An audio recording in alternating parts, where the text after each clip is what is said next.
En la Lima antigua se encontraba don Fernando Pasamano, muy nervioso ya que estaba con los pormenores de un gran banquete para la gente de alta sociedad y en especial para el presidente. Quería que todo salga a la perfección, tanto así que comenzó con todos los preparativos con 2 meses de anticipación.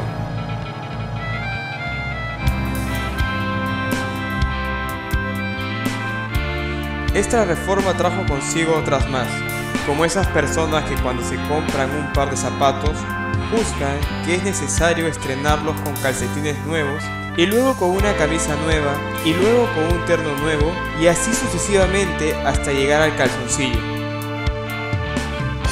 Se vio obligado a renovar todo el mobiliario, desde las consolas del salón hasta el último banco de la repostería. Luego vinieron las alfombras, las lámparas,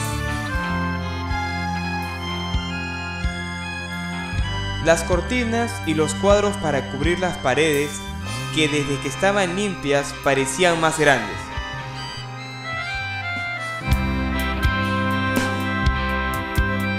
Finalmente, como dentro del programa estaba previsto un concierto en el jardín, fue necesario construir un jardín. En 15 días, por jardineros japoneses, edificaron un maravilloso jardín rococo, donde habían cipreses tallados, caminitos sin salida, laguna de peces rojos, una gruta para las divinidades y un puente rústico de madera que cruzaba sobre un torrente imaginario. Don Fernando y su mujer, como la mayoría de la gente proveniente del interior, solo habían asistido en su vida a comelonas provinciales, en las cuales se mezcla la chicha con el whisky y se termina devorando los cuellos con la mano.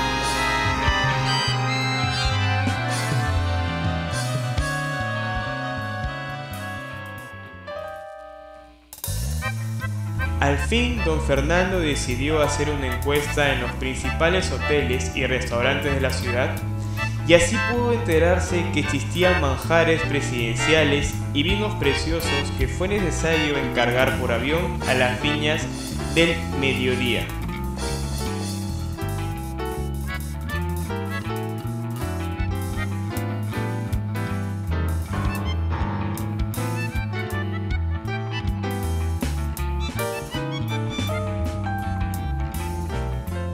Don Fernando constató con cierta angustia que en ese banquete, el cual asistirían 150 personas, 40 mozos de servicio, 2 orquestas,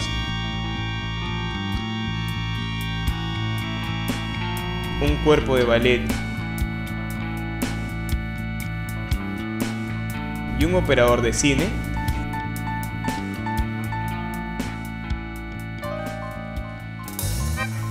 había invertido toda su fortuna. Soy un hombre modesto con una embajada en Europa y un ferrocarril a mis tierras de la montaña. Rehacemos nuestra fortuna en menos de lo que canta un gallo, decía a su mujer. Yo no pido más. Falta saber si el presidente vendrá, replicaba su mujer. En efecto, había omitido hasta el momento hacer efectiva su invitación. Le bastaba saber que era pariente del presidente, con uno de esos parentescos serranos tan vagos como indemostrables, y que por lo general nunca se esclarecen por el temor de encontrar adulterio.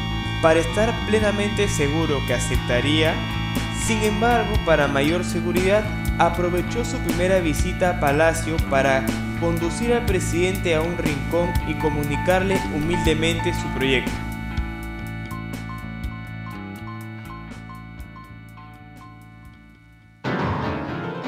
Don Fernando se puso a esperar la confirmación. Para combatir su impaciencia, ordenó algunas reformas complementarias que le dieron a su mansión un aspecto de un palacio afectado para alguna solemne mascarada. Su última idea fue ordenar la ejecución de un retrato del presidente, que un pintor copió de una fotografía. Al cabo de 4 semanas, la confirmación llegó. Don Fernando, quien empezaba a inquietarse por la tardanza, tuvo la más grande alegría de su vida. Aquel fue un día de fiesta. Salió con su mujer al balcón para contemplar su jardín iluminado y cerrar con un sueño bucólico esa memorable jornada.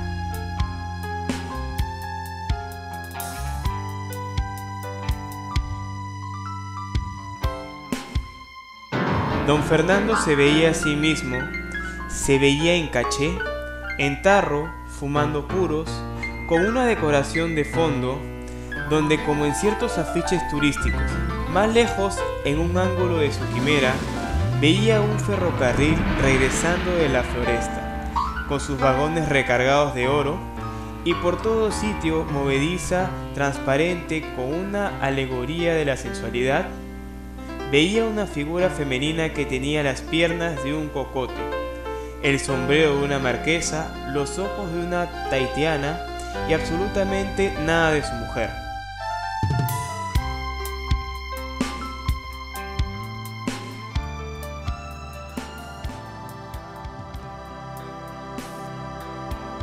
El día del banquete los primeros en llegar fueron los soplones. Desde las 5 de la tarde estaban apostados en la esquina, esforzándose por guardar un incógnito, que traicionaban sus sombreros, los modales exageradamente distraídos y sobre todo ese terrible aire de delincuencia que adquieren a menudo los investigadores, los agentes secretos y en general todos los que desempeñan oficios clandestinos.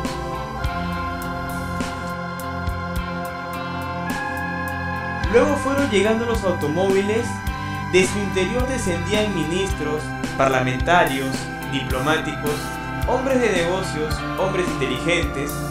Un portero les abría la verja, un ujier los anunciaba, un valet recibía sus prendas y don Fernando, en medio del vestíbulo, les estrechaba la mano murmurando frases corteses y conmovidas.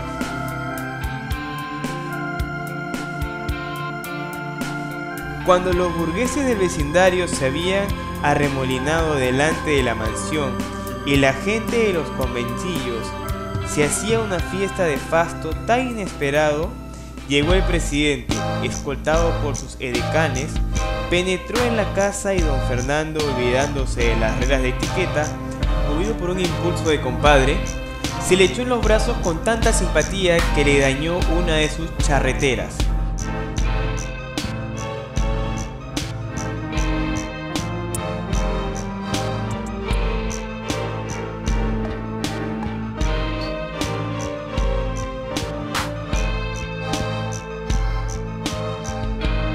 Repartido por los salones, los pasillos, la terraza y el jardín,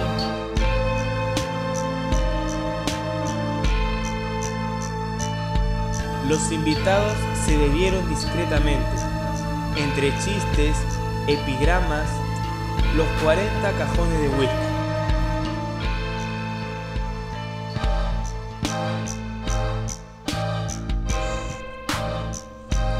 Luego se acomodaron en las mesas que les estaban reservadas.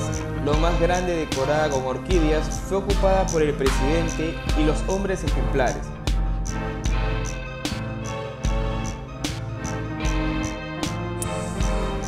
Y se comenzó a comer y a charlar ruidosamente, mientras la orquesta, en un ángulo del salón, trataba de imponer inútilmente un aire vienés.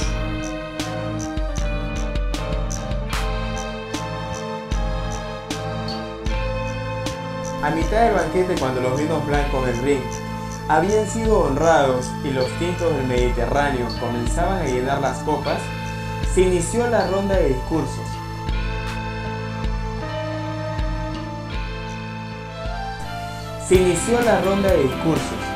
La llegada del faisán los interrumpió y solo al final, servido de champán, regresó la elocuencia y los panegíricos se prolongaron hasta el café, para ahogarse definitivamente en las copas de coñac.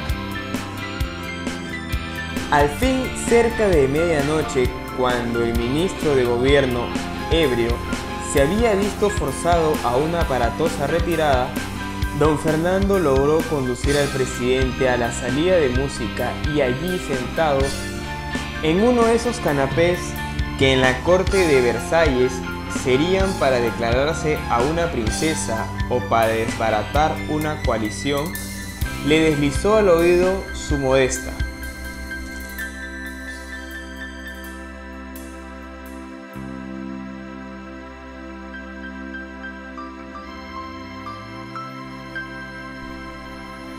«Pero no faltaba más», replicó el presidente. «Justamente queda vacante en estos días la embajada de Roma. Mañana, en Consejo de Ministros, propondré su nombramiento, es decir, lo impondré. Y en lo que se refiere al ferrocarril, sé que hay en diputados una comisión que hace meses discute ese proyecto. Pasado mañana citaré a mi despacho a todos sus ministros y a usted también para que resuelvan el asunto en la forma que más convenga».